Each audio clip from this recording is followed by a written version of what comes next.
Hello friends, income tax के cases की series में आज जो केस हम लोग डिस्कस करेंगे उस केस का नाम है principal commissioner of income tax versus shelter project limited. ये केस 445 आईटीआर पेज नंबर 291 पे रिपोर्ट हुआ। मैटर कलकत्ता हाई कोर्ट ने डिसाइड किया और इस केस का जजमेंट 4 फरवरी 2022 को आया। फ्रेंड्स, ये केस सेक्शन 2 क्लॉज 47 पर है जो कि ट्रांसफर की डेफिनेशन के बारे में बात करता है। कैपिटल गेन के लिए सबसे पहले जरूरी है कि सेक्शन 2 क्लॉज 47 के तहत वो चीज ट्रांसफर उस कैपिटल एसेट की होनी चाहिए, तभी उसके ऊपर सेक्शन 45 सेक्शन 48 में हम कैपिटल गेन कैलकुलेट करेंगे और उस पर हमारे ऊपर टैक्स लगेगा।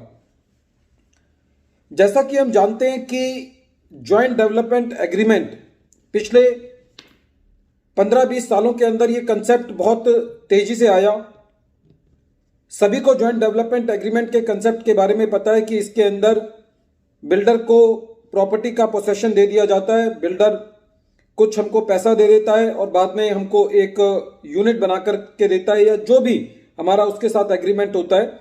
तो ऐसे केसेस के अंदर ज्वाइंट डेवलपमेंट एग्रीमेंट के केसेस के अंदर यह प्रश्न उठता है कि असेसी जो है वो कैपिटल गेन कब दे। जब उसने बिल्डर को अपनी लैंड दे दी, उसने थोड़ा बहुत उसको पैसा दे दिया, ज्वाइंट डेवलपमेंट एग्रीमेंट कर लिया, तो किस स्टेज पर असेसी को कैपिटल गेन देना है। यह पूरा का पूरा केस इस चीज पर निर्भर है कि सेक्शन 2 क्लॉज 47 के अंदर ट्रांसफर की यदि हम डेफिनेशन देखें और उसके अंदर सेक्शन 2 क्लॉज 47 क्लॉज 5 के अंदर यदि हम जाएं जो कि ज्वाइंट डेवलपमेंट एग्रीमेंट के ऊपर लागू होती है, तो वो क्लॉज क्या कहती है।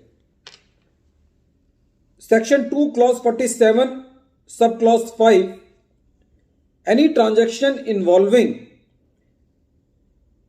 the allowing of the possession of any immovable property to be taken or retained in part performance of a contract of the nature referred to in section 53A of the Transfer of Property Act। अब इसके लिए transfer of property act के अंदर जाना जरूरी है। Transfer of property act 2001 के अंदर अमेंड किया गया और उसके अंदर यह बात कही गई कि जब तक ज्वाइंट डेवलपमेंट एग्रीमेंट रजिस्टर्ड नहीं होगा, जब तक उसको सेक्शन 53A के लिए पार्ट परफॉर्मेंस नहीं माना जाएगा। और सेक्शन 2 क्लॉज 47 क्लॉज 5 के अंदर 53A का काफी बोल्डली समावेश किया गया है। तो यदि हम section 53A of the transfer of property act पढ़ें, सेक्शन 2 क्लॉज 47 क्लॉज 5 पढ़ें और एक सुप्रीम कोर्ट का जो जजमेंट है जो कि ज्वाइंट डेवलपमेंट एग्रीमेंट के ऊपर है, उस केस का नाम है commissioner of income tax versus Balbir Singh many 2017 और यह केस 398 आईटीआर पेज नंबर 531 पे रिपोर्ट हुआ। इन सब सारी चीजों का निष्कर्ष यह है कि यदि आपने कोई ज्वाइंट डेवलपमेंट एग्रीमेंट किया है और यदि वो ज्वाइंट डेवलपमेंट एग्रीमेंट रजिस्टर्ड नहीं है तो उसको ट्रांसफर नहीं माना जाएगा।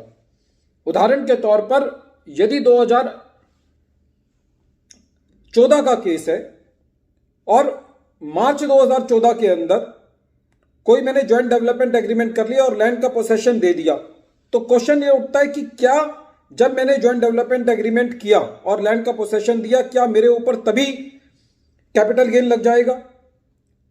तो यदि हम CIT versus Balbir Singh many की रेशो को इस्तेमाल करें और जो प्रेजेंट केस है जिसके अंदर कलकत्ता हाई कोर्ट ने भी बलबीर सिंह मैनी को बेस लेकर के डिसीजन ये दिया कि यदि ज्वाइंट डेवलपमेंट एग्रीमेंट रजिस्टर्ड नहीं है तो उसको ट्रांसफर नहीं माना जाएगा और असेसी के ऊपर आप कैपिटल गेन टैक्स नहीं ले सकते ज्वाइंट डेवलपमेंट एग्रीमेंट के बेसिस पर जो कि रजिस्टर्ड नहीं है।